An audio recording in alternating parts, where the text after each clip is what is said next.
Neil Armstrong estava se preparando para sua missão na Lua há mais de 3 anos.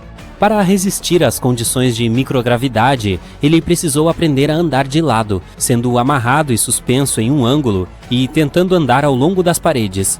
Seus limites foram testados através de uma dieta intensa e regime de sono, já que no espaço ele só teria carne e vegetais previamente desidratados e colocados em uma embalagem. Antigamente, os astronautas tinham que passar dias no deserto, na selva, no mar aberto, além do treinamento de sobrevivência ártica. Hoje em dia é muito mais estruturado, mas naquela época era algo como vamos deixar essa pessoa no meio do nada sem suprimentos e ver se sobrevive. Antes de pousar na Lua, Neil Armstrong teve que coletar e estudar amostras de rochas no Grand Canyon, explorar antigas formações vulcânicas na área de testes de Nevada e procurar aberturas de gás e lava, lagos de lava e crateras em vários locais do Havaí. Em 20 de julho de 1969, Armstrong recebeu um café da manhã saudável antes de decolar: bife, ovos, torradas, suco e café. Ele recebeu o que os médicos chamam de refeição de baixo resíduo, o que significa que ele não teria que ir ao banheiro logo depois. Levou 109 horas e 42 minutos para chegar à superfície da Lua, em uma área chamada o Mar da Tranquilidade. Ele teve que viajar 384.400 quilômetros para chegar lá. A tripulação poderia ter ido para o Oceano das Tempestades ou para a Baía Central, mas este lugar foi escolhido para pousar porque tinha boa visibilidade, era relativamente plano e facilmente acessível com o mínimo de combustível possível. Quando estava a cerca de 150 metros acima da superfície da Lua, Armstrong teve que manobrar a nave espacial manualmente, para garantir que não pousasse em uma cratera perigosa. Ele continuou sobrevoando por cerca de 1 minuto e meio, movendo-a para os lados até se sentir confortável para pousar. Assim que seu dispositivo pousou em segurança, ele imediatamente fez uma conexão por rádio para o controle da missão, localizado em Houston, no Texas, com a agora famosa mensagem: a Águia pousou. Firmemente ele desceu a escada do módulo lunar, enquanto uma câmera de televisão estava conectada à nave para registrar seu progresso. A câmera também transmitiu o sinal de volta à Terra, onde centenas de milhões de pessoas estavam assistindo ansiosamente. Precisamente às 23 horas e 56 minutos pelo horário de Brasília no mesmo dia, Armstrong colocou os pés no solo lunar, dizendo: "Esse é um pequeno passo para o homem, um salto gigantesco para a humanidade." O cronograma dizia que o astronauta precisava dormir antes de pisar na Lua, mas ele escolheu sair mais cedo do que o planejado, já que obviamente não conseguia dormir. Se Armstrong tivesse andado na Lua sem equipamento especial para respirar, ele teria sentido um odor estranho, meio mofado e sulfúrico. Ainda assim, ele teve a chance de sentir o cheiro quando retornou ao módulo lunar. O fato é que partículas do solo estavam agarradas aos seus pés, então o odor se espalhou por toda a cabine. Ele descreveu como o cheiro de cinzas molhadas de uma lareira, ou como o ar cheira após fogos de artifício. Quem teria imaginado que precisaria levar uma vela perfumada quando fosse para a Lua? Além das pessoas que foram até lá, ninguém jamais teve a chance de saber exatamente que cheiro a tripulação sentiu. Mesmo durante essa primeira missão, quando amostras de solo e rocha da Lua foram transportadas para laboratórios em containers herméticos, quando abertas na Terra, surpreendentemente o cheiro havia desaparecido. Ele também sentiu que a superfície da Lua era fina e parecia um pó, mas disse que não tinha dificuldade em se movimentar. Um outro membro de sua equipe se juntou a ele cerca de 20 minutos depois. Toda a caminhada lunar levou um pouco mais de 2 horas. Durante esse tempo, Armstrong e seu companheiro de equipe configuraram vários dispositivos na superfície do nosso satélite. Um deles era para medir com precisão a distância exata de lá até a Terra, cronometrando o tempo de um feixe de laser para ir e voltar da Terra até a superfície lunar. Outro era destinado a medir terremotos lunares e possíveis impactos de meteoros, o que nos levou à descoberta de que a Lua estava muito viva, afinal. Sabemos hoje que os maiores terremotos lunares são muito mais fracos do que os terremotos que acontecem na Terra, embora seus movimentos possam durar até 1 hora, muito mais do que no nosso planeta. Eles conseguiram reunir cerca de 23 quilos de amostras de rocha e solo, e também tiraram muitas fotografias do terreno, onde também hastearam uma bandeira dos Estados Unidos. O astronauta até teve a chance de conversar com o presidente Richard Nixon por menos de 1 minuto. A última coisa na lista para Armstrong era dar uma caminhada até o que hoje é conhecido como Cratera Oriental, 60 metros a leste do módulo lunar. Foi a maior distância percorrida da nave espacial naquela missão específica, aproximadamente o comprimento da metade de um campo de futebol. Assim que suas tarefas foram concluídas, Armstrong voltou para o módulo lunar e fechou a escotilha com segurança para dormir um pouco. Enquanto se preparavam para a decolagem, Armstrong e sua equipe descobriram que, por causa de seus trajes espaciais robustos, haviam quebrado o interruptor de ignição do motor de subida. Não é grande coisa, eles pensaram, então usaram parte de uma caneta para empurrar um interruptor e iniciar a sequência de lançamento. Às 13h54, a famosa Águia começou a subida. Além do equipamento científico instalado na superfície da Lua, uma placa também foi deixada lá. Dizia: aqui homens do planeta Terra pisaram pela primeira vez na Lua, julho de 1969 d.C. Viemos em paz por toda a humanidade. Anos depois, Armstrong disse que a NASA limitou seu tempo na Lua, porque eles não sabiam como os trajes espaciais enfrentariam as temperaturas extremas de lá, tão altas quanto 127 graus Celsius durante o dia, a tão baixas quanto 173 graus abaixo de zero à noite. As coisas ficaram um pouco mais complicadas quando Armstrong e sua equipe pousaram de volta na Terra, porque eles haviam sido expostos a partículas espaciais desconhecidas. O resultado? Eles tiveram que ser colocados em quarentena de proteção planetária em seu retorno, assim que sua cápsula espacial pousou com segurança no Oceano Pacífico, em 24 de julho. Essa quarentena específica para os astronautas da Apollo 11 é uma das razões pelas quais temos micro-ondas em nossas cozinhas hoje. Quando eles voltaram da Lua pela primeira vez, inicialmente passaram seus primeiros dias em uma instalação móvel de quarentena, ou MQF. Claro, a MQF tinha cadeiras confortáveis, beliches, banheiros e chuveiros, mas não tinha muito espaço para uma cozinha chique. Como não havia espaço para um forno ou churrasqueira padrão, e também para reduzir os possíveis incêndios que poderiam ter ocorrido, a NASA teve que ser criativa. Foi assim que o forno de micro-ondas de bancada foi desenvolvido, para ajudar os astronautas com suas refeições sem a agitação de uma cozinha totalmente equipada. Hoje em dia você pode ver o primeiro micro-ondas em um museu em Oakland, Califórnia. Depois de retornar à Terra, Armstrong afirmou que nunca mais alcançaria as estrelas. Mas ele não parou de explorar. Em 1985, se juntou a uma equipe profissional de outros maiores exploradores para o Polo Norte. Ele se juntou ao alpinista Edmund Hillary, ao aviador Steve Fossett e ao fotógrafo Patrick Morrow, chegando ao Polo Norte em 6 de abril de 1985. Armstrong afirmou que queria ver como era o gélido polo da Terra de perto, já que ele só o tinha visto da superfície lunar. A missão Apollo 11 foi, no entanto, inesquecível para Armstrong. Em 2015, a instituição Smithsonian descobriu que ele havia guardado escondido um saco de tecido cheio de pequenas partes do módulo lunar, incluindo seu cinto, algumas luzes úteis e seus suportes, uma chave de emergência e a mira óptica que estava montada acima da janela do módulo espacial, assim como a câmera de aquisição de dados que gravou as imagens icônicas de Armstrong dando seu pequeno passo na Lua. Armstrong guardou isso para si por muitos anos, até que sua viúva Carol finalmente encontrou. Ele até manteve isso em segredo de seu biógrafo oficial, que muitas vezes perguntou se ele havia guardado alguma recordação de sua famosa missão. No entanto, ele não trouxe esses objetos de volta à Terra sem que ninguém percebesse.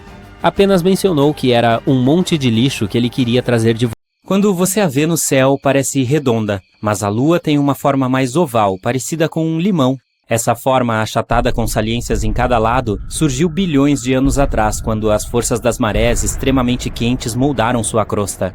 Elas aqueceram algumas regiões mais do que outras. A gravidade do nosso planeta ajudou a incrementar essa forma de limão ao longo do tempo. Quando estavam se preparando para enviar missões à Lua, alguns pesquisadores ficaram preocupados, pois havia uma espessa camada de poeira na superfície lunar. Eles temiam que os mares de poeira fossem suaves e espessos o suficiente para engolir o módulo lunar deles. Mas mesmo que a superfície de lá seja empoeirada, essa camada é fina demais para causar complicações. Nossa Lua certamente não é a maior do Sistema Solar. A campeã aqui é Ganímedes, uma das 79 luas do entorno de Júpiter. Mas a nossa é a maior em relação ao seu planeta-mãe. Ela tem um diâmetro de mais de 3.400 quilômetros, o que é ligeiramente maior que um quarto do tamanho da Terra. Plutão, por exemplo, tem uma relação Lua-planeta menor. Caronte, que é a sua maior lua, é quase do tamanho do planeta, e é por isso que parece ser um sistema duplo de planeta-anões. Quanto tempo levaria uma caminhada ao redor da Lua? Quando os astronautas da Apollo estavam lá, atingiram uma velocidade de caminhada de aproximadamente 2 km por hora. Em média, você anda 2 vezes mais rápido na Terra. A baixa força gravitacional na Lua te daria bem menos tração no solo. Também porque aqueles trajes espaciais que os astronautas usavam nunca foram projetados para caminhadas de longa distância. Em teoria, talvez você conseguisse atingir a velocidade de 5 km por hora antes de começar a correr. Nesse ritmo, você percorreria 10.900 km, o que significa dar a volta ao redor da Lua em 91 dias se fosse andando sem parar. Por que a Lua muda de forma? Ela passa por diferentes fases a cada mês, começando na lua nova e gradualmente indo para a lua cheia, até fazer a mesma coisa novamente, só que ao contrário. A luz do Sol atinge uma metade da lua de cada vez. Isso a deixa com um lado noturno e um diurno, assim como é aqui na Terra. A forma em que vemos nosso satélite depende de onde ele está localizado em comparação com o Sol. Se estiver diretamente entre nós e o Sol, a luz do astro-rei atinge apenas o lado que não vemos. Essa é a lua nova. Ela parece completamente escura nessa fase. Mas quando se trata do lado mais distante do nosso planeta, do Sol, o lado diurno dela fica completamente voltado para a Terra. É quando vemos a lua cheia. Depois da fase inicial, quando a lua é nova, veremos uma área maior de sua superfície no céu enquanto ela orbita nosso planeta. É algo que chamamos de crescente, que é a fase seguinte da lua, quando ela está meio cheia. Depois disso, ela entra em uma fase gigante, que é quando está maior do que meio cheia, mas ainda não está cheia. Depois de atingir a fase cheia, ela vai encolhendo lentamente e passando pelas mesmas faces, porém na direção oposta. Se estivesse na Lua, você provavelmente veria pegadas humanas lá. Na verdade, ninguém pisou lá desde a última missão Apollo de 1972. E as pegadas podem ficar lá por muitos anos, pois não há atividade geológica como terremotos ou vulcões. Não há ventos, chuva ou outras coisas que possam apagar essas marcas. Como você iria até a Lua? Foguetes são provavelmente a primeira coisa que vem à sua mente, mas um elevador lunar pode ser uma solução ainda melhor, pois viajar em um foguete seria uma maneira difícil, cara e bastante perigosa para tentar alcançar a superfície do nosso satélite. Por que as pessoas querem ir para lá? Não é só pelas crateras, ter uma vista incrível do nosso planeta natal ou outras coisas únicas que a Lua oferece. Ela também é cheia de riquezas, como uma forma rara de gás hélio. Os humanos poderiam usá-lo em usinas de fusão de energia na Terra. Poderíamos extrair alguns outros elementos raros e usá-los também para fazer smartphones e outros dispositivos. Para um elevador lunar, precisaríamos esticar um cabo ancorado na superfície da Lua por mais de 400 mil quilômetros em direção à Terra. Não poderíamos conectá-lo diretamente ao nosso planeta, pois tanto a Terra quanto a Lua estão se movendo. Mas poderíamos terminá-lo no alto da órbita do nosso planeta. Teríamos ônibus robóticos movidos à energia solar que se moveriam para cima e para baixo pelo cabo. É como ter uma correia transportadora para levar recursos raros e preciosos para nós. O cabo seria da espessura de um lápis e pesaria 40 toneladas. Isso parece ser algo caro, mas um elevador lunar provavelmente se pagaria em apenas 53 viagens. A Lua está em constante movimento, pois gira em torno do seu eixo e circula ao redor da Terra. E leva a mesma quantidade de tempo para a Lua circular a Terra e girar uma vez em seu próprio eixo, comparado ao nosso planeta, que gira em seu eixo a cada 24 horas e dá uma volta completa ao redor do Sol em 365 dias. Assim, a Lua tem um acoplamento de maré com o nosso planeta, e é por isso que sempre vemos o mesmo lado dela. Uma teoria diz que a Lua provavelmente se formou quando um grande objeto do tamanho de Marte vindo do nosso sistema solar atingiu a Terra. Eles colidiram há 4,5 bilhões de anos, quando o sistema solar ainda estava em seu estágio inicial, que era bastante caótico. Se essa teoria estiver correta, cerca de 60% da Lua é feita de elementos mais leves que também estão presentes na camada externa do nosso planeta. Um conjunto de circunstâncias favoráveis nos permite ver eclipses solares totais do nosso planeta. A Lua tem o tamanho e a distância perfeitos da Terra para parecer do mesmo tamanho que o Sol quando a vemos no céu. Quando ela passa entre o Sol e nós, o cobre perfeitamente. Além disso, você pode ver um halo impressionante que ilumina suas bordas. Se estivesse mais longe de nós, ou fosse menor, um eclipse solar pareceria apenas uma mancha no Sol. Nossa Lua contém água que salta por lá. Existe água presa no gelo lá. Algumas moléculas de água se movem pela superfície à medida que a Lua esfria e aquece durante o dia. A água fica presa na superfície até o meio-dia lunar, quando o Sol está acima da parte superior de qualquer um dos meridianos lunares. Nesse ponto, parte da água derrete, aquece e vai parar na delicada atmosfera lunar. Essa atmosfera geralmente contém alguns gases incomuns, incluindo potássio e sódio, que não se encontram nas atmosferas de Vênus, Marte e Terra. Assim, a água fica e flutua lá até chegar a uma área mais fria, e então ela volta para a superfície. Existe uma anomalia específica sob a superfície do polo sul da Lua, uma bolha gigante extremamente densa de metal alojada no manto, e muito provavelmente ela está alterando o campo gravitacional do satélite. Ninguém sabe como uma bolha de metal tão grande acabou presa sob a superfície lunar. Talvez possam ser restos do asteroide de ferro e níquel. 4 bilhões de anos atrás, este asteroide colidiu com o lado mais distante da superfície lunar e criou a enorme cratera Aitken no Polo Sul. Nosso satélite natural está encolhendo, o interior está esfriando, o que resulta na Lua ficando mais de 45 metros mais fina, assim como uma uva enruga quando está encolhendo. Mas a uva tem a casca flexível e a crosta da superfície lunar é quebradiça. É por isso que ela quebra à medida que a Lua vai diminuindo. Assim, ela forma cavalgamentos. Uma parte da crosta empurra a outra mais próxima. Isso vem acontecendo nas últimas centenas de milhões de anos. Essas falhas lunares ainda estão ativas. Elas provavelmente produzem terremotos lunares à medida que a Lua gradualmente encolhe e esfria o tempo todo. Alguns desses terremotos são fortes, talvez 5 na escala Richter. Durante sua órbita ao redor da Lua, os astronautas tiraram imagens do Ina, um depósito vulcânico bastante incomum. O Ina não é tão velho e pode ter se formado entre 3,5 bilhões e 1 bilhão de anos atrás. Os vulcões na Lua provavelmente eram ativos durante a era dos dinossauros. Se pelo menos eles tivessem inventado os telescópios, provavelmente teriam uma vista magnífica da lava escorrendo da superfície lunar de tempos em tempos. A Lua tem seu próprio fuso horário chamado Hora Lunar Padrão, que não corresponde ao tempo no nosso planeta. Um ano na Lua dura 12 dias. Cada dia equivale a um mês na Terra. Esses dias receberam nomes em homenagem aos astronautas que caminharam no satélite. Os dias são divididos em 30 ciclos, que são divididos em horas, minutos e segundos. O calendário começou quando Neil Armstrong colocou o pé na Lua, ou seja, no dia 21 de julho de 1969. Últimas notícias. Mercúrio está ficando menor. Bem, costumávamos pensar que nosso planeta era o único no sistema solar que tinha atividades tectônicas, o que significa que o planeta libera calor porque as placas sob a crosta se movem. Isso muda a superfície e, eventualmente, torna o planeta menor, mas isso também acontece em Mercúrio. Os pesquisadores tiraram fotos do planeta em 2016. Essas fotos mostraram formas de relevo que lembravam penhascos. Elas são chamadas de escarpas de falhas. Como são relativamente pequenas, a equipe acredita que se formaram há pouco tempo, o que significa que Mercúrio ainda está se contraindo, mesmo 4,5 bilhões de anos após a formação do Sistema Solar. Mercúrio tem um núcleo interno sólido envolvido por um núcleo externo de metal líquido. Ainda está passando por um processo de resfriamento. De fato, todos os planetas rochosos ainda estão se esfriando desde os tempos em que se formaram. À medida que essas partes líquidas do núcleo se tornam mais sólidas, o planeta se contrai e se torna menor. Por que você não vê planetas brilhando como estrelas? Se você estivesse no espaço, não veria estrelas brilhando. Mas na Terra, você vê isso por causa da atmosfera. Nosso manto de ar protetor refrata a luz das estrelas, o que significa que a espalha em um padrão em zigue-zague. Isso é o que percebemos como brilho. Os planetas parecem muito maiores do que apenas pontinhos. Sua luz também zigue-zagueia depois de atingir a atmosfera da Terra, mas esses movimentos meio que se cancelam e é por isso que os vemos como uma luz constante.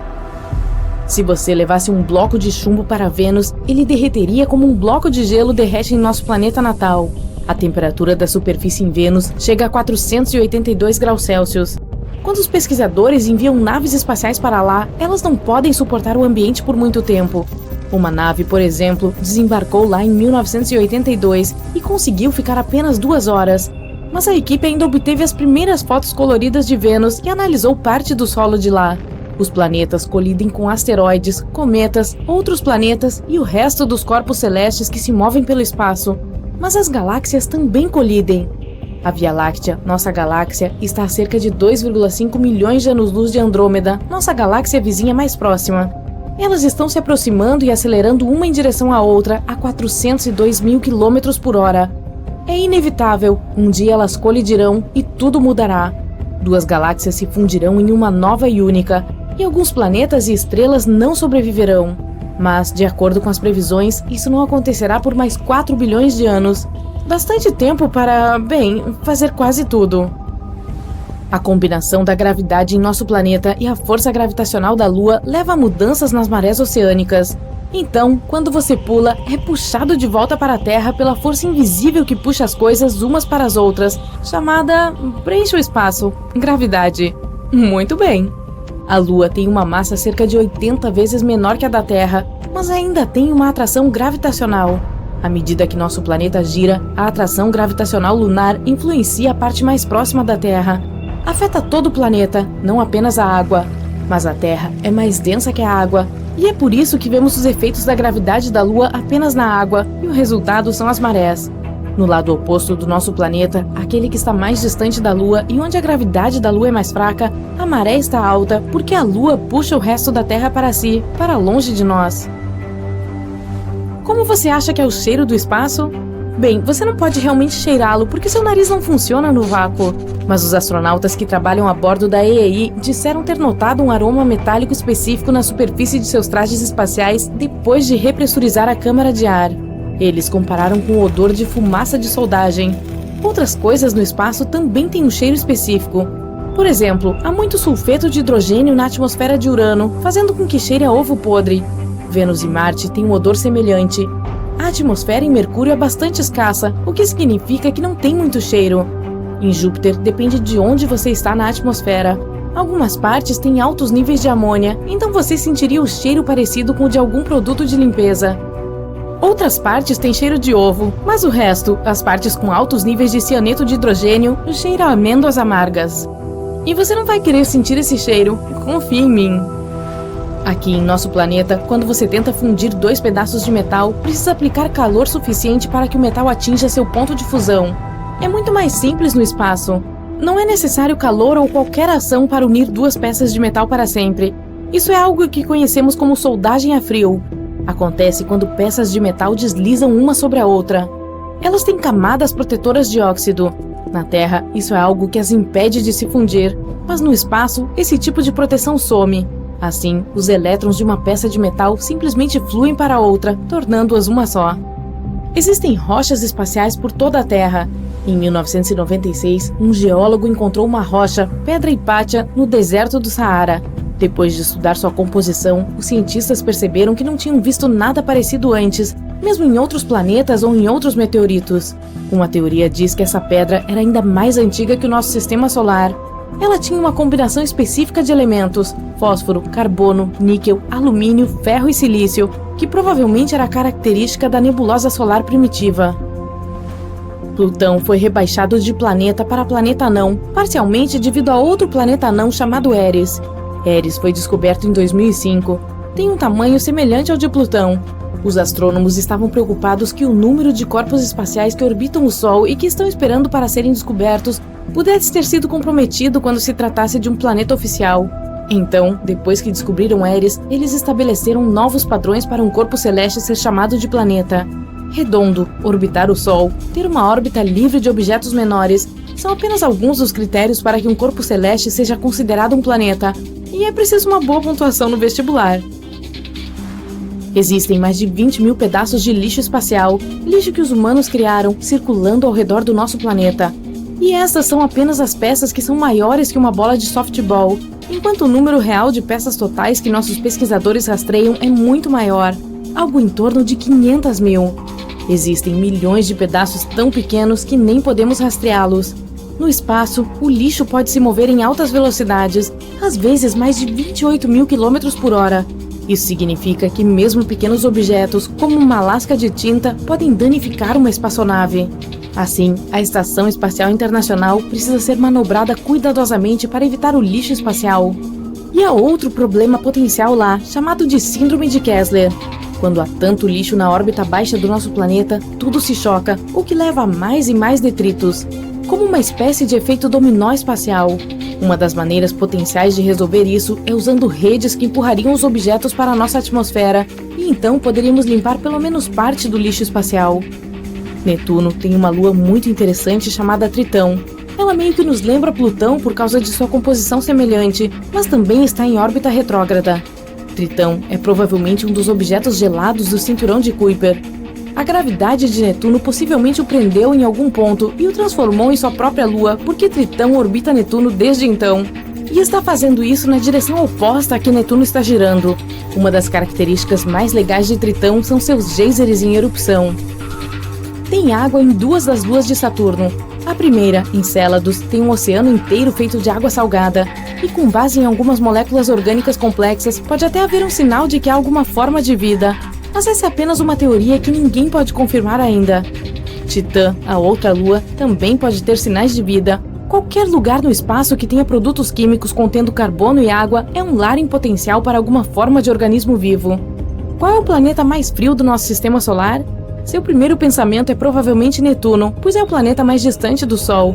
Mas na verdade, é Urano. Está 20 vezes mais longe do Sol do que nós. A temperatura média no topo das nuvens, e isso é o que chamamos de temperatura da superfície em gigantes gasosos, já que eles não têm uma superfície sólida, é de menos 193 graus Celsius, o suficiente para lhe dar um caso grave de queimadura de frio. Os planetas que estão mais longe do Sol não recebem muito calor, e é por isso que parte do calor vem do seu núcleo.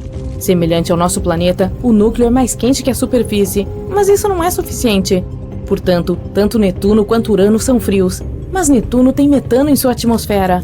Na Terra, o metano é um gás de efeito estufa, o que significa que retém o calor como uma jaqueta grossa isola o frio. E Urano tem menos metano em sua atmosfera, e é por isso que é um pouco mais frio que Netuno, embora Netuno esteja mais longe. Falando em Urano, você sabia que uma estação lá dura um dia bem longo? Sim, esse dia é igual a 42 anos.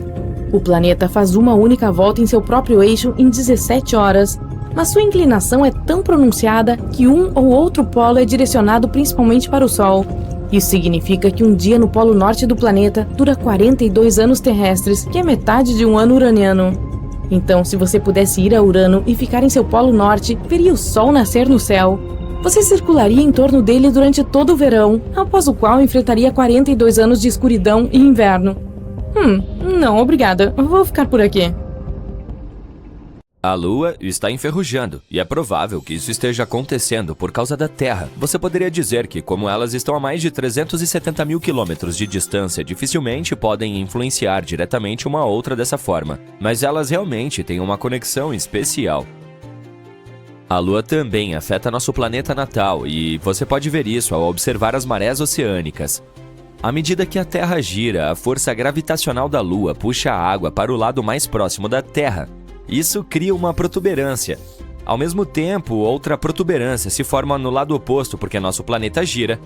Isso causa uma força centrífuga.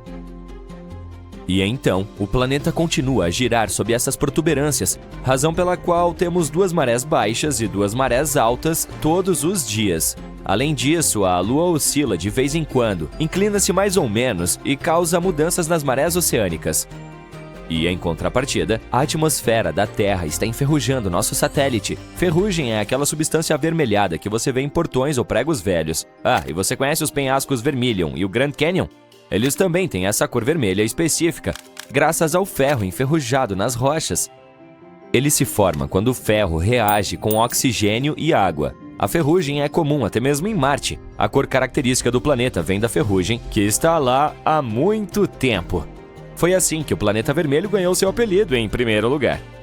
Normalmente, não se diria que a Lua é um lugar que enferruja tão facilmente, pois é seca e não tem uma atmosfera. Mas uma espaçonave estudou a Lua em 2008 e detectou espectros, comprimentos de onda da luz, que refletiam em diferentes superfícies da Lua. Por isso, ela pôde analisar melhor a superfície lunar. Os dados que ela trouxe mostraram que os polos lunares tinham composições diferentes das do restante da Lua. Eles tinham rochas que continham muita hematita. Esse é um tipo específico de óxido de ferro, ou simplesmente ferrugem.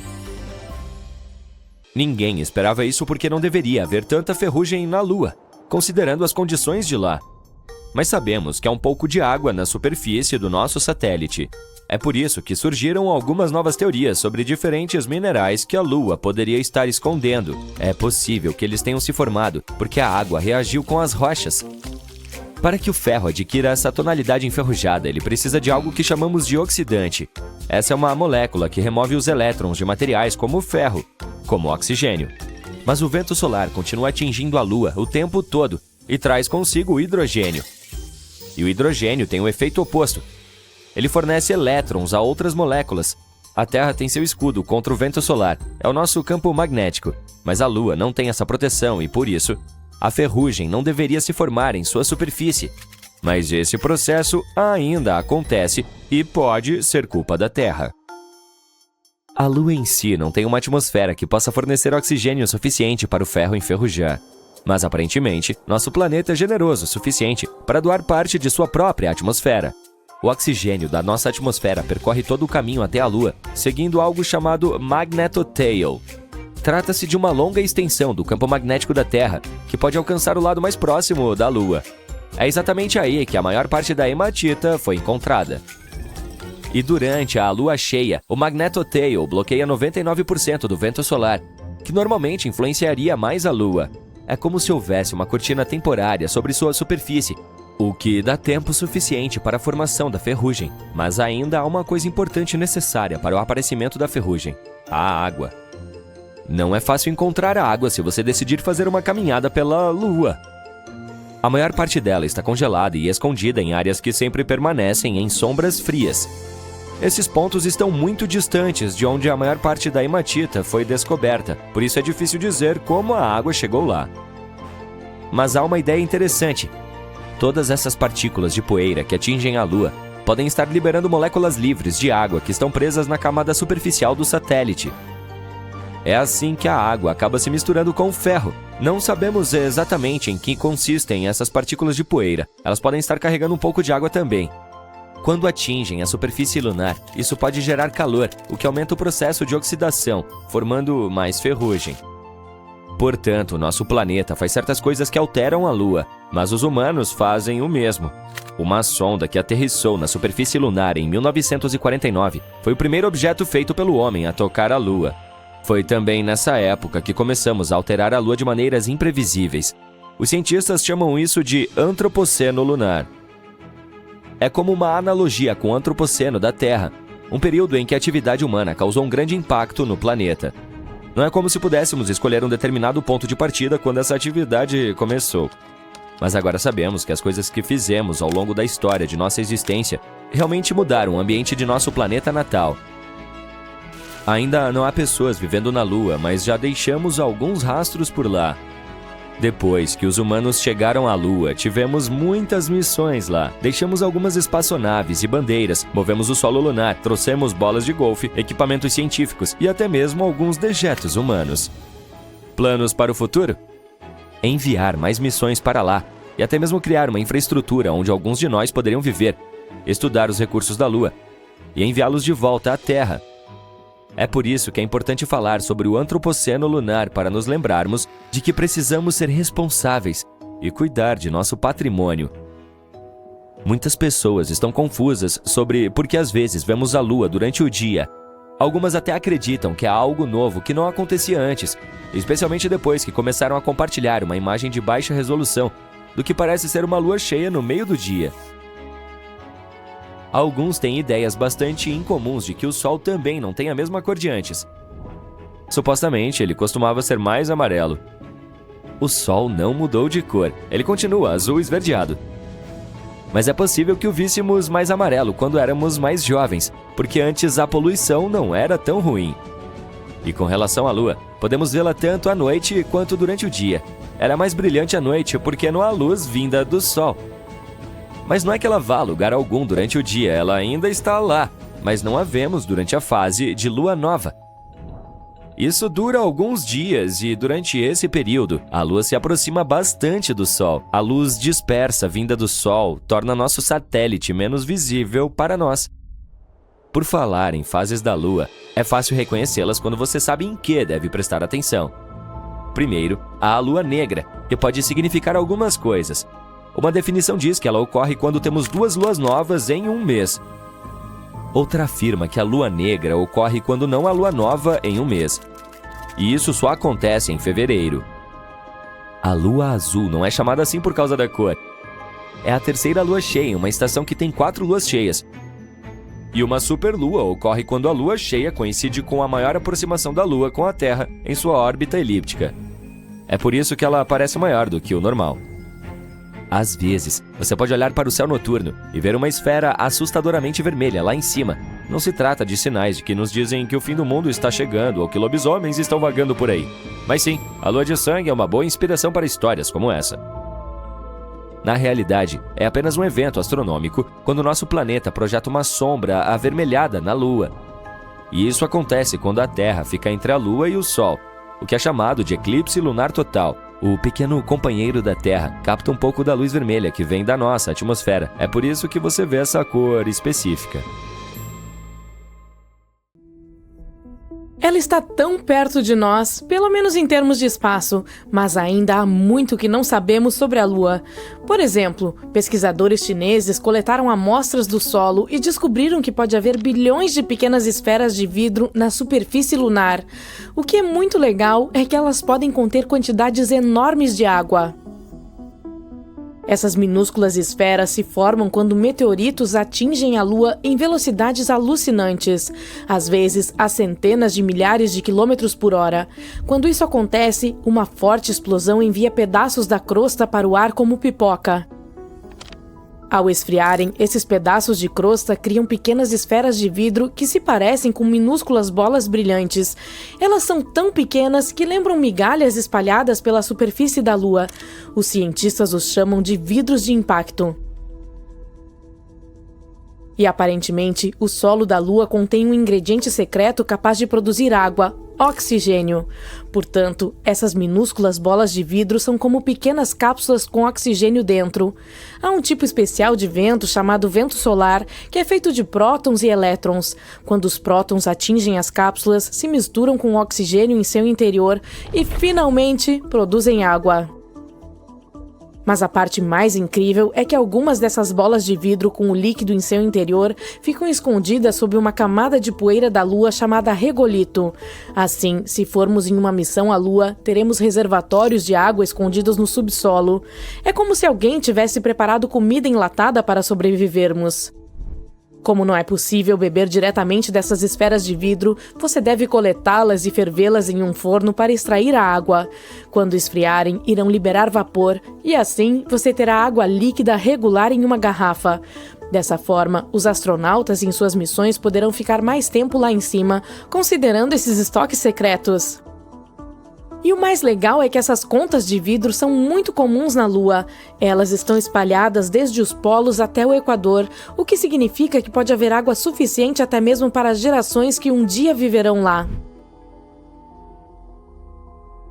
Há outros pontos onde também podemos encontrar água no espaço. Por exemplo, os cientistas acharam uma nuvem extremamente grande de vapor a 12 bilhões de anos-luz de distância de nós. Não está ao nosso alcance, é claro, mas ainda assim é bom saber. E estamos falando de algo maior do que podemos imaginar. Acredita-se que a nuvem contenha pelo menos 140 trilhões de vezes a quantidade de água de todos os oceanos e mares do nosso planeta natal. Imagine nadar ou fazer mergulho autônomo lá. É como mergulhar em um balão de água gigante que está viajando pelo espaço. Quero dizer, você não teria como sair, considerando a quantidade de líquido lá dentro, mas pelo menos a vista seria magnífica. A água está, na verdade, em toda parte do nosso sistema solar.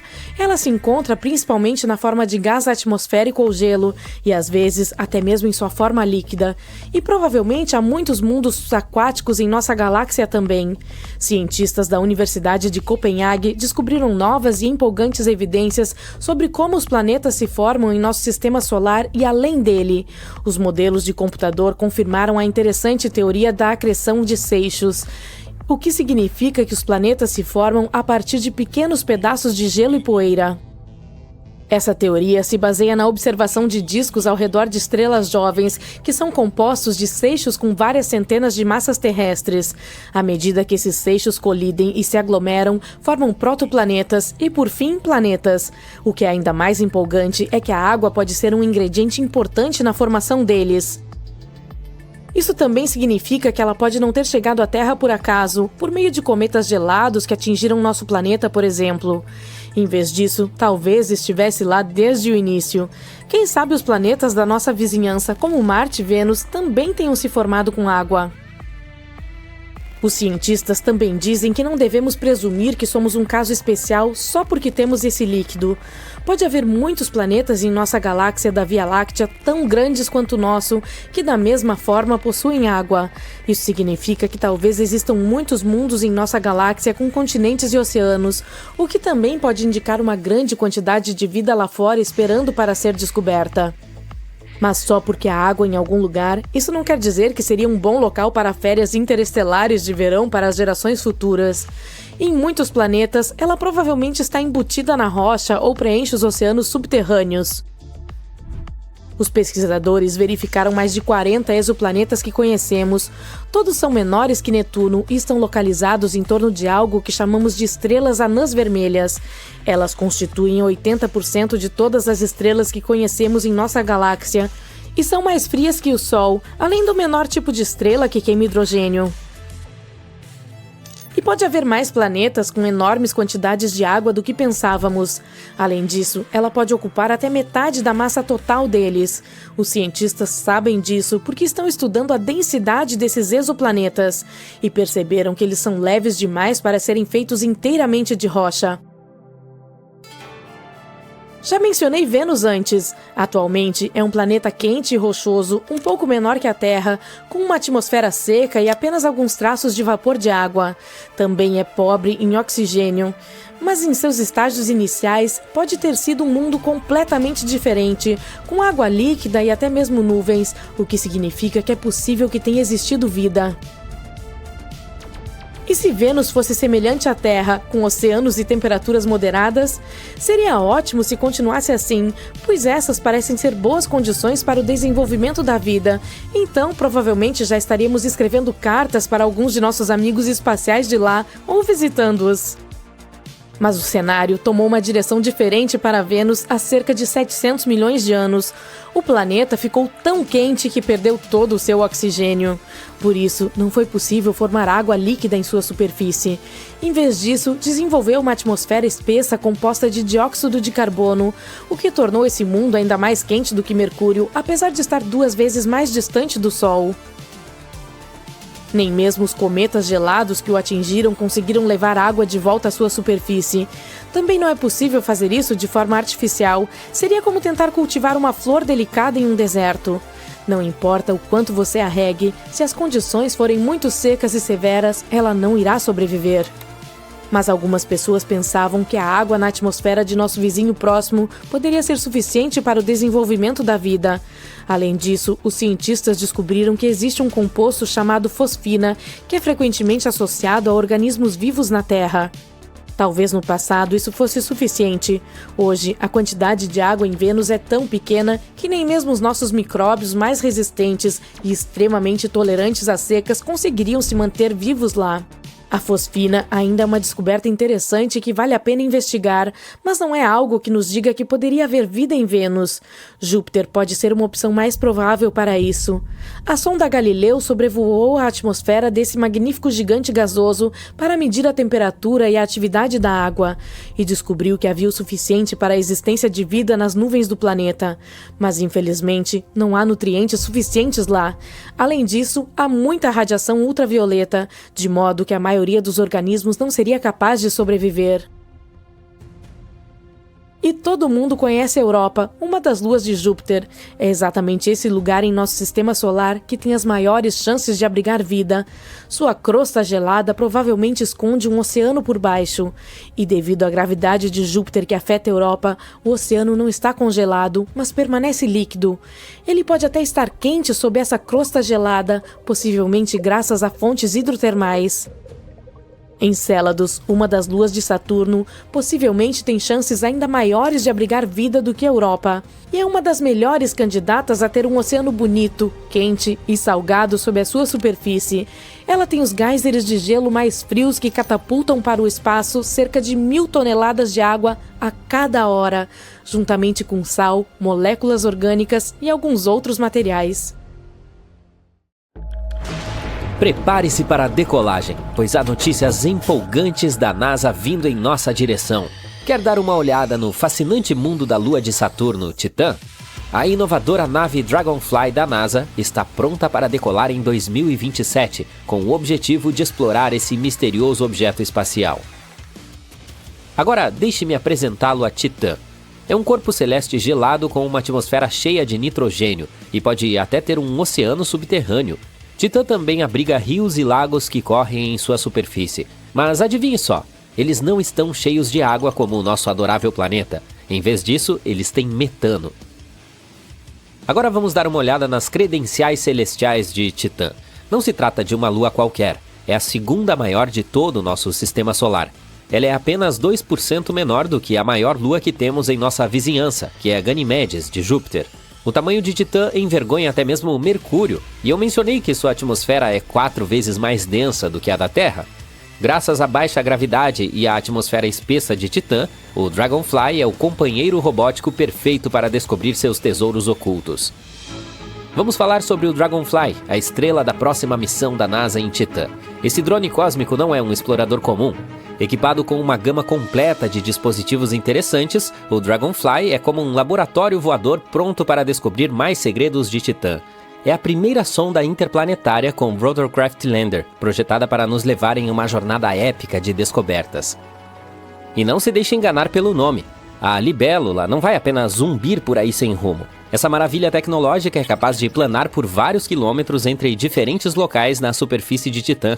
Pense nela como um serviço de Uber cósmico para cientistas. E por falar em tecnologia, a Dragonfly está carregando alguns equipamentos muito legais. Ela contará com o instrumento Drill for Acquisition of Complex Organics, DRACO, que nos ajudará a coletar material de Titã, enquanto o Dragonfly Mass Spectrometer, DRAMS, analisará a composição dessas amostras. Mas como foi que descobrimos Titã? Foi em 25 de março de 1655, quando um astrônomo holandês estava lá fora com seu telescópio explorando os cosmos. E eis que ele avistou algo incrível. Era Titã, a maior lua de Saturno. Avançando quase 300 anos, chegamos a 1944, quando outro astrônomo muito legal entrou em cena. Ele estava fazendo alguns experimentos com luz quando descobriu que Titã, na verdade, tinha sua própria atmosfera. Há mais nessa história. Em 1979, a espaçonave Pioneer 11 decidiu fazer um passeio pelo sistema de Saturno. Ela confirmou todas as coisas legais que os cientistas haviam especulado anteriormente sobre Titã, como sua temperatura e massa. Entretanto, houve um pequeno erro. Aqueles cientistas sorrateiros pensaram que Titã poderia ser a maior lua de todo o sistema solar. Ops, palpite errado. No entanto, Titã tinha uma atmosfera misteriosa e densa que deixava todos atentos.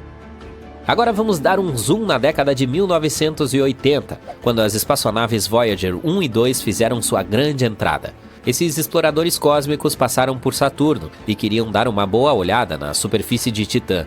Foi quando Titã decidiu jogar um jogo de esconde-esconde com eles. Sua atmosfera nebulosa tornou impossível ver o que estava acontecendo lá embaixo, de modo que tudo que as Voyagers conseguiram capturar foram imagens de um mundo laranja solitário. No entanto, eles avistaram uma névoa azul elegante na atmosfera superior. As coisas começaram a ficar realmente empolgantes na década de 1990. O telescópio espacial Hubble juntou-se à festa e decidiu tirar algumas fotos legais de Titã usando luz infravermelha especial. Esse dispositivo inteligente conseguiu atravessar a névoa e pronto! As imagens do Hubble revelaram áreas de cores diferentes em Titã, quase como um tabuleiro de xadrez cósmico gigante. Agora sabemos que há até mesmo um ponto brilhante tão largo quanto a Austrália lá embaixo. Entretanto, apesar dessas imagens fantásticas, o mistério do que estava sob a névoa de Titã ainda não havia sido resolvido. Era 2004 quando o palco foi montado para a Cassini e sua companheira europeia, a sonda Huygens. Elas eram como a dupla dinâmica definitiva, prontas para enfrentar Saturno. A Cassini começou a orbitar o planeta com anéis e imediatamente concentrou sua atenção em Titã. O grande momento finalmente chegou. Em 14 de janeiro de 2025, a sonda Huygens atravessou a atmosfera de Titã. Durante sua descida, a Huygens coletou todos os tipos de dados incríveis, capturando imagens e analisando a atmosfera. Em seguida, a sonda transmitiu essas informações valiosas para a Cassini, que, como um mensageiro cósmico, as enviou para nós terráqueos, que aguardávamos ansiosamente. Nos 13 anos seguintes, a Cassini se aproximou de Titã mais de 100 vezes, usando todos os tipos de instrumentos sofisticados para dar uma boa olhada na superfície e na atmosfera da Lua. Os cientistas puderam finalmente confirmar que Titã tinha nuvens, lagos e rios, e que também havia alguma chuva caindo em sua superfície. Felizmente para nós, Titã não é a única lua em nosso sistema solar que poderia tecnicamente abrigar a vida. Veja a maravilhosa lua de Netuno chamada Tritão. Para começar, ela é a maior lua de Netuno, mas também é muito estranha.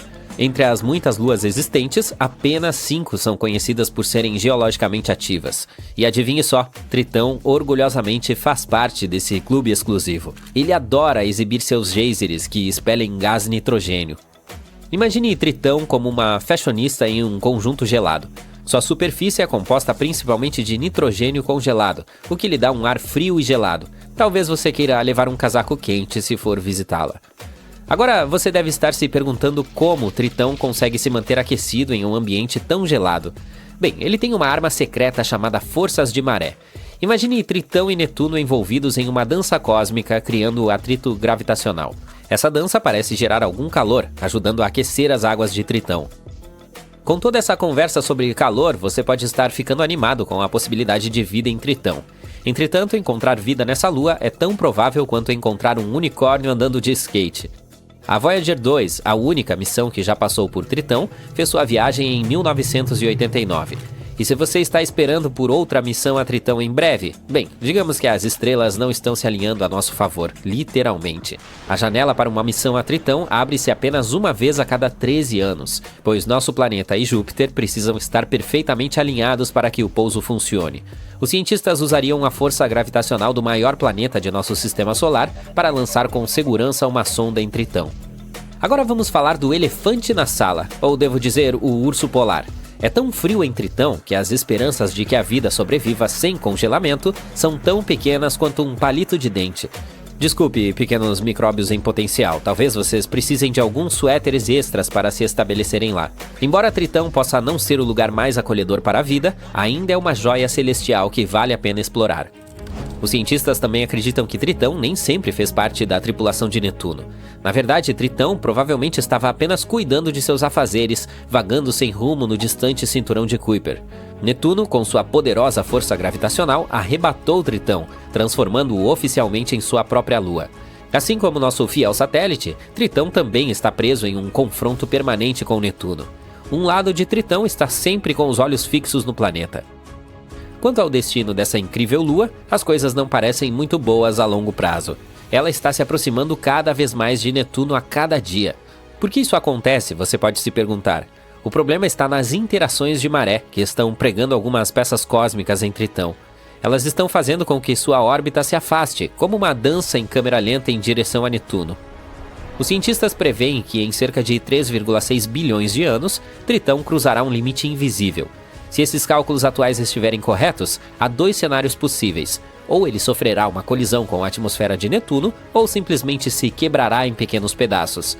Se isso acontecer, um sistema de anéis totalmente novo se formaria em torno de Netuno, assim como o que vemos atualmente em torno de Saturno.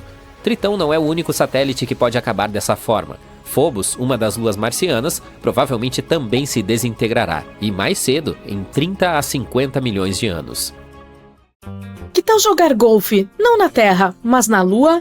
Vamos viajar de volta a uma época, há 50 anos, quando um astronauta transformou a superfície lunar no campo de golfe mais incomum de todos os tempos. Qualquer golfista lhe dirá como é complicado evitar as armadilhas de areia, mas imagine Alan Shepard, um astronauta da NASA, lidando com uma superfície inteira que parece um pó super fino. Durante a missão Apollo 14, ele fez uma pausa para mostrar algumas habilidades espaciais de golfe para todos que estavam assistindo da Terra. Depois de sua primeira tacada, deu outra com entusiasmo. Para Shepard, parecia que a bola ia para todo sempre. Vamos voltar à realidade por um momento. Graças à pesquisa da Associação de Golfe dos Estados Unidos, ou USGA, temos alguns números. Eles descobriram que a primeira bola lunar de Alan percorreu 22 metros e a segunda, 37.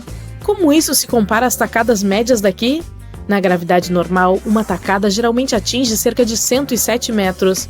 Isso mostra que, embora tenhamos aprimorado nosso jogo na Terra com tecnologia e treinamento, o playground de baixa gravidade da Lua é um ambiente completamente diferente. Agora, vamos fazer alguns elogios a Alan. Golfe lunar? Não é tão simples quanto se pode imaginar. O taco dele não era de uma loja de esportes local, era um improvisado, um coletor de amostras da Lua com uma cabeça de taco presa nele. Acrescente a isso o traje espacial volumoso que ele usava. Imagine tentar bater uma bola usando uma roupa tão rígida quanto papelão. Com todo esse equipamento, Alan só conseguiu dar uma tacada com uma mão. Você gostaria de ter uma experiência semelhante? Bem, talvez não consiga jogar na Lua tão cedo, mas pode tentar debaixo d'água. Alguns dizem que as condições são semelhantes. É aqui que as coisas ficam ainda mais interessantes. A USGA não acreditou apenas na palavra de Alan sobre onde suas bolas caíram e quis investigar. Para começar, usou imagens ultra nítidas da missão Apollo 14, além de algumas nítidas da Câmera Lunar Especial da NASA, lançada em 2009. A partir delas, foi possível mapear a jornada dessas duas bolas de golfe. Alan gostou tanto de seu taco exclusivo que quis trazê-lo de volta para casa. Nada demais, certo? Bem, veja bem, naquela época os astronautas deixavam para trás itens desnecessários para abrir espaço para as rochas lunares, mas não esse taco. Então, durante os anos 70, esse equipamento de golfe interestelar encontrou um novo lar no Museu da USGA em Nova Jersey. Diferentemente dos comuns, esse tinha uma peculiaridade. Feito de alumínio e teflon, foi construído para dobrar e se encaixar perfeitamente nos espaços apertados do módulo de pouso lunar. Como surgiu essa ideia do golfe na Lua? Bem, em 1970, a lenda da modalidade Bob Hope fez uma visita à NASA. Inspirado pelo amor dele pelo esporte, a ideia surgiu na cabeça de Shepard. Para transformar seu sonho em realidade, ele colaborou com um golfista profissional e com os especialistas em tecnologia da NASA. Juntos, eles criaram um taco que atendia às rígidas normas de segurança da Agência Espacial Americana. Mas Alan não queria que isso fosse apenas uma surpresa. Lembre que viajar para a Lua exigia protocolos muito rígidos. A ideia não era simplesmente fazer um piquenique aleatório lá em cima, você sabe. Assim, ele se certificou de que os funcionários da NASA concordassem com esse jogo improvisado. Inicialmente ficaram céticos, mas acabaram dando o sinal verde depois que o astronauta expôs seu plano com paixão. Ele também prometeu que começaria a jogar se tudo corresse bem na missão. Determinado a fazer tudo perfeitamente, o cara se preparou como um campeão. A história conta que ele vestia seu robusto traje espacial e se esgueirava para locais secretos para poder praticar. Décadas depois, ainda estaria refletindo sobre sua aventura lunar e foi o único jogador a dar tacadas na Lua. Não foram apenas bolas de golfe que os astronautas deixaram para trás em suas viagens. Na verdade, muitos objetos foram deixados entre 1961 e 1972, o ano do último pouso no nosso satélite natural.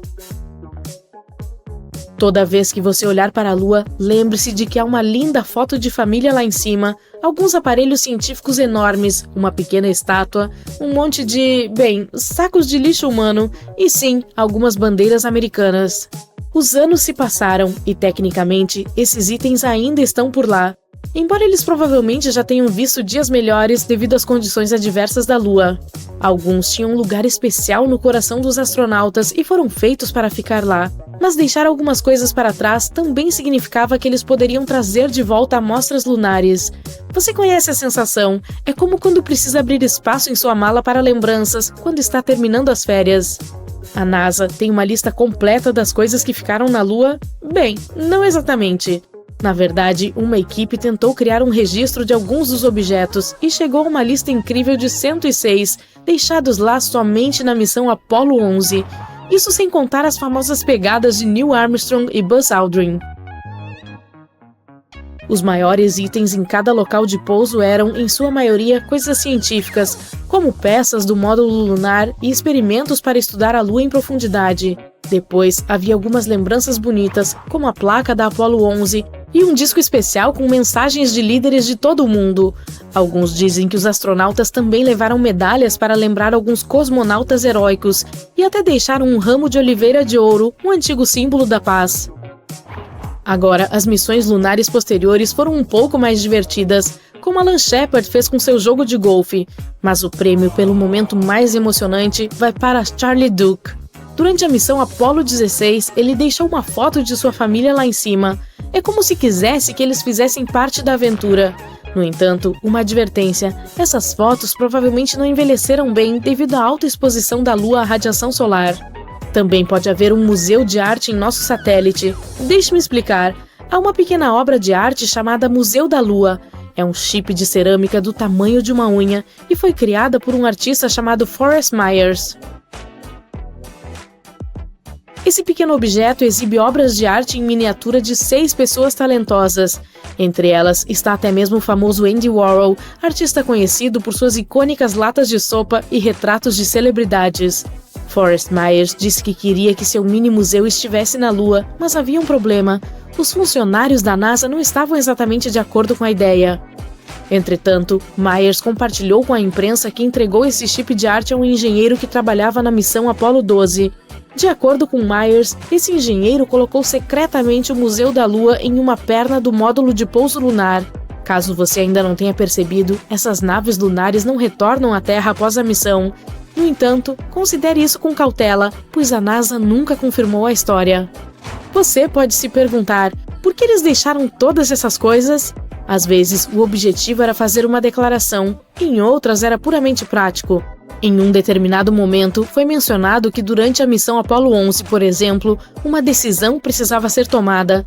Os astronautas tiveram que descobrir rapidamente o que era essencial para sua viagem de volta para casa, e acabaram criando um local de limpeza, jogando fora as coisas de que não precisavam mais.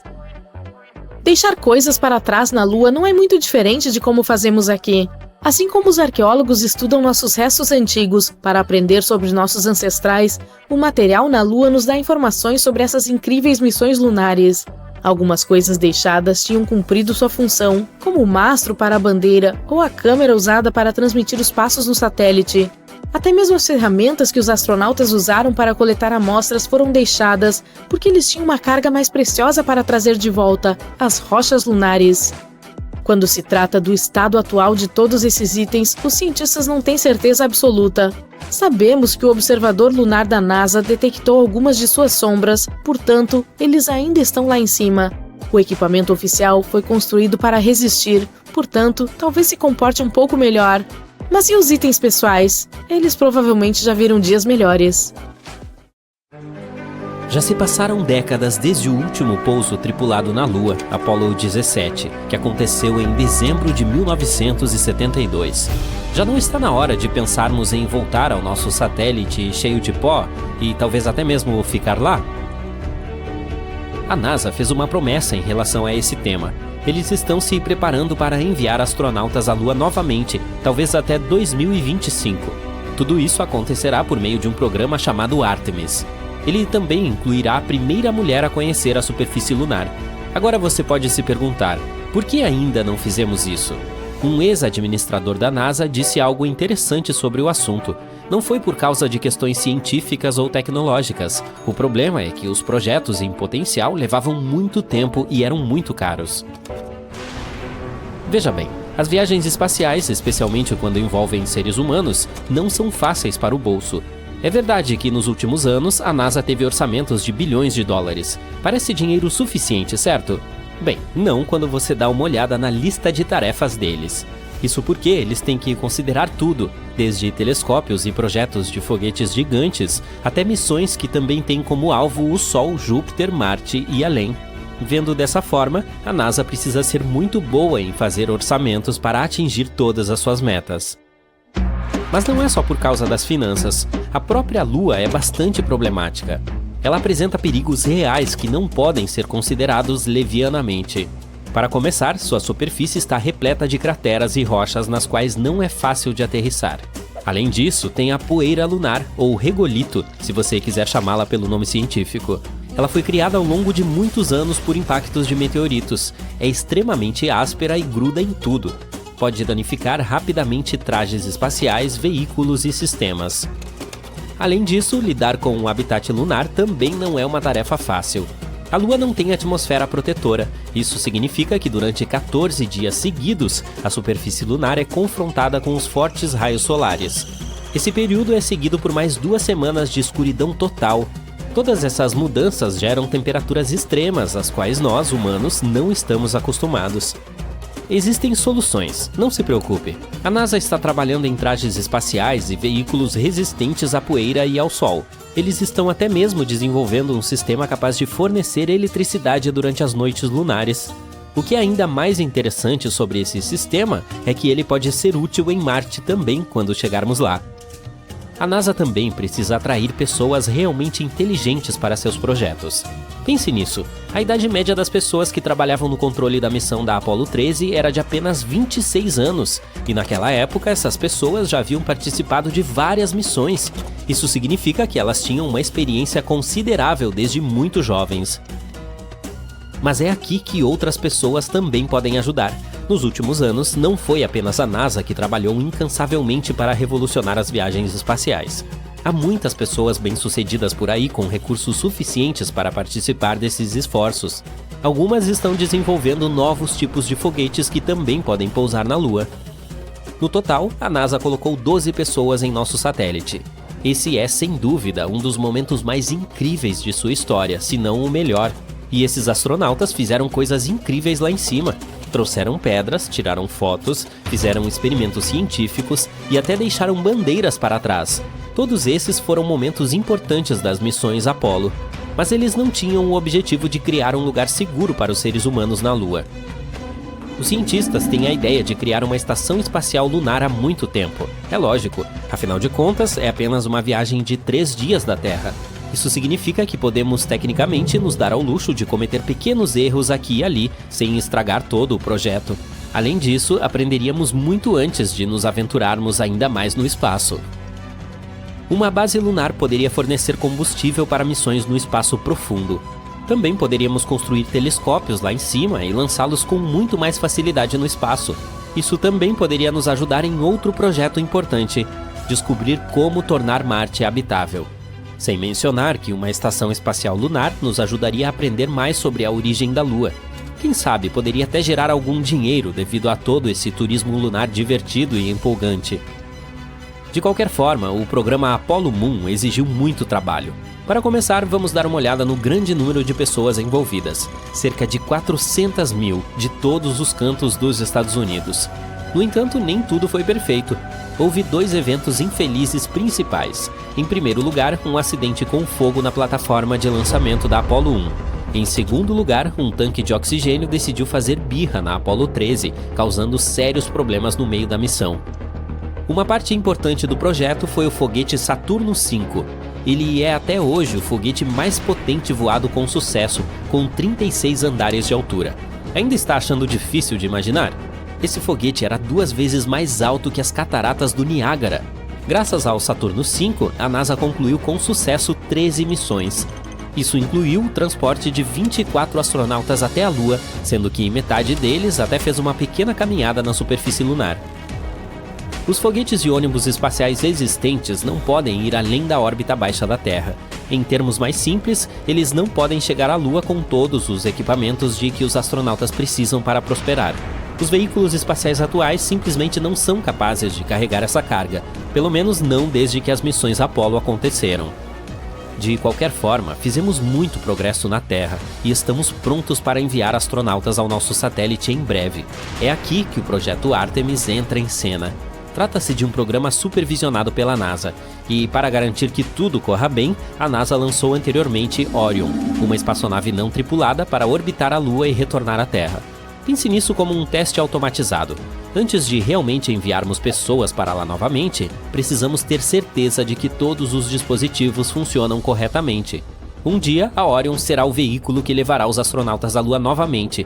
Ela possui um sistema de abortar lançamento para manter os astronautas seguros caso algum problema aconteça durante o lançamento. Também possui um módulo de serviço, que é a fonte de energia que abastece e impulsiona a Orion e mantém os astronautas vivos com água, oxigênio, energia e controle de temperatura.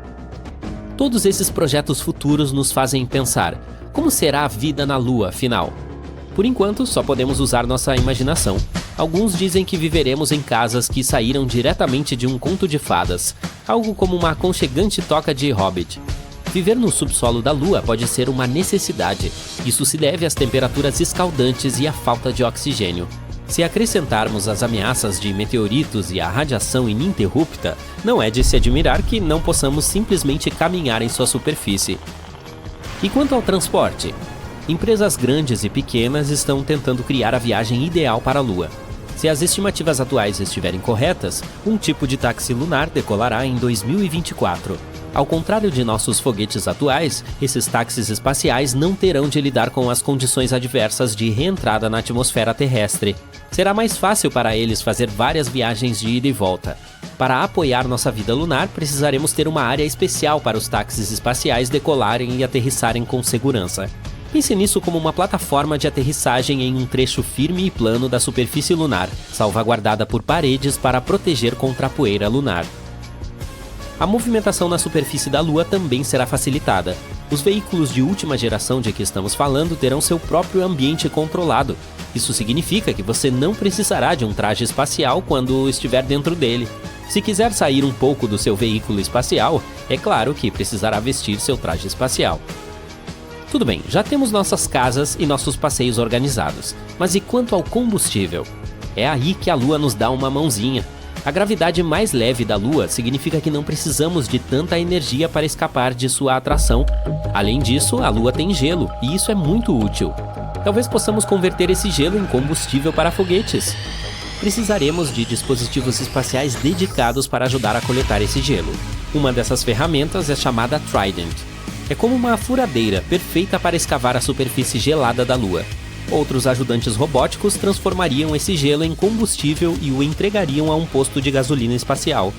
Se isso funcionar, os foguetes a caminho de Marte poderão fazer uma parada para um rápido abastecimento de combustível antes de continuar a viagem.